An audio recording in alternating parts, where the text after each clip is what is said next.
TDP Janasena పార్టీల మధ్య సీట్ల సర్దుబాటు జరుగుతున్న సమయంలో జనసేన చీఫ్ పవన్ కళ్యాణ్కు సంబంధించిన ఓ వార్త ఇప్పుడు పొలిటికల్ సర్కిల్లో తెగ వైరల్ అవుతుంది. ఆయన ఎంపీగా పోటీ చేయబోతున్నారనే గాసిప్ ఇప్పుడు ట్రెండీగా మారిపోయింది. కాకినాడ స్థానం నుంచి పవన్ కళ్యాణ్ లోక్సభ బరిలో ఉంటారని అంటున్నారు. అంతేకాదు, వచ్చే ఎన్నికల్లో విజయం సాధిస్తే పొత్తుల్లో భాగంగా బీజేపీ ఆయనకు మంత్రి పదవి కూడా ఆఫర్ చేసినట్లు చెప్పుకుంటున్నారు. తాజాగా వచ్చే ఎన్నికల్లో సీట్ల సర్దుబాటుపై చంద్రబాబు పవన్ కళ్యాణ్ భేటీ జరిగింది. దాదాపు 3 గంటల పాటు ఈ అంశంపై చర్చించారు ఇరువురు నేతలు. సీట్ల సర్దుబాటుపై ఈ భేటీలో దాదాపు పూర్తి స్పష్టత వచ్చినట్లు సమాచారం. ఈ క్రమంలో జనసేనకు ఎన్ని సీట్లు కేటాయించాలి, ఏ నియోజకవర్గాలకు సంబంధించి ఎవరికి గెలుపు అవకాశాలు ఉన్నాయన్న సర్వేల ఆధారంగానే తుది కసరత్తులు చేస్తున్నట్లు తెలుస్తోంది. కాగా రాజోలు, రాజానగరంలో జనసేన పోటీ చేస్తుందని ఇప్పటికే పవన్ కళ్యాణ్ ప్రకటించారు. జనసేన అభ్యర్థిగా మచిలీపట్నం నుంచి బాలశౌరి పోటీ చేసే అవకాశం ఉంది. ఇతర అభ్యర్థుల ఎంపికపైన చర్చలు కొలిక్కి వచ్చినట్లు సమాచారం. ఈ సమావేశంలో జనసేనకు 25 నుంచి 30 స్థానాలు కేటాయించాలనే నిర్ణయానికి వచ్చినట్లు తెలుస్తోంది. అయితే తమ వైపు నుంచి ఆశావాహులు పెద్ద ఎత్తున ఉన్నారని, ఇంకొన్ని స్థానాలు కేటాయించాలని పవన్ చంద్రబాబుకు చెప్పినట్లు తెలుస్తోంది. ఉభయ గోదావరి జిల్లాల్లో 50% షేరుండాలని జనసేన చెబుతున్నట్లు సమాచారం. అంతేకాకుండా విశాఖలోనూ పార్టీ బలంగా ఉందని పవన్ చెప్పినట్లు తెలుస్తోంది. గత 4 రోజులుగా హైదరాబాద్లోనే మకాం వేసిన ఇరువురు నేతలు ఆయా పార్టీల అభ్యర్థుల ఎంపికపై విడివిడిగా కసరత్తు చేశారు.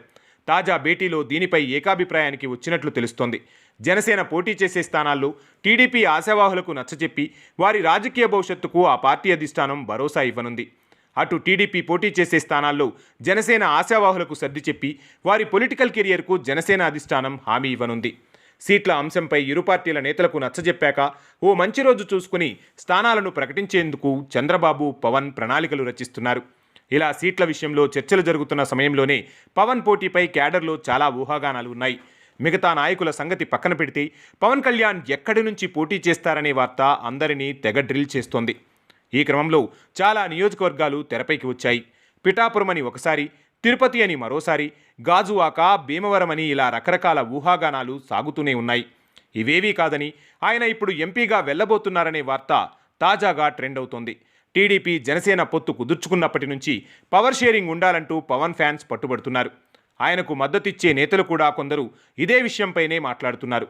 ఇప్పుడు ఈ పరిస్థితి ఉంటే రేపు ప్రభుత్వం ఏర్పాటైతే ఎలా అనే చర్చ కూడా నడుస్తుంది. 2 పవర్ స్టేషన్లు ఒకే చోట ఉండటం ప్రమాదమని రాజకీయ విశ్లేషకులు కూడా అంటున్నారు.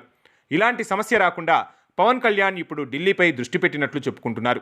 ఎలాగూ బీజేపీతో పవన్కు మంచి సంబంధాలే ఉన్నాయి. పొత్తులో ఉన్నామంటే బీజేపీ నేతలు పదే పదే చెబుతూనే ఉన్నారు.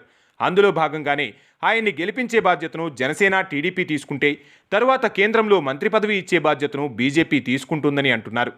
ఇంకా దీనిపై 3 పార్టీలలో ఎవరూ స్పందించడం లేదు. ఈ ప్రచారానికి బలం చేకూర్చేలా పదే పదే పవన్ కళ్యాణ్ కాకినాడ లోక్సభ నియోజకవర్గ పరిధిలో పలు దఫాలు పర్యటించారు. ఎమ్మెల్యే అభ్యర్థులతో కూడా సమావేశమయ్యారు. క్యాడర్తో కూడా చర్చించారు. ఎక్కడా పోటీ అనే విషయాన్ని ప్రస్తావించకుండానే పరిస్థితులపై పవన్ కళ్యాణ్ ఆరా తీసినట్టు చెప్పుకుంటున్నారు. దీనిపై ఇంకా చర్చలు నడుస్తున్నాయని, వారం 10 రోజుల్లో పవన్ పోటీపై క్లారిటీ వస్తోందని అంటున్నారు. అప్పుడు కానీ పవన్ వెళ్లేది అసెంబ్లీకా, పార్లమెంటుకా అనేది తేలనుంది. కాకినాడ లోక్సభ స్థానం నుంచి జనసేనాని పోటీ చేసే అవకాశం ఉన్నట్లు పక్కాగా సమాచారం. కాపు సామాజిక వర్గం ఓట్లు బలంగా ఉండే కాకినాడ సీటు సేఫ్టీగా ఉంటుందని ఆయన భావిస్తున్నారు.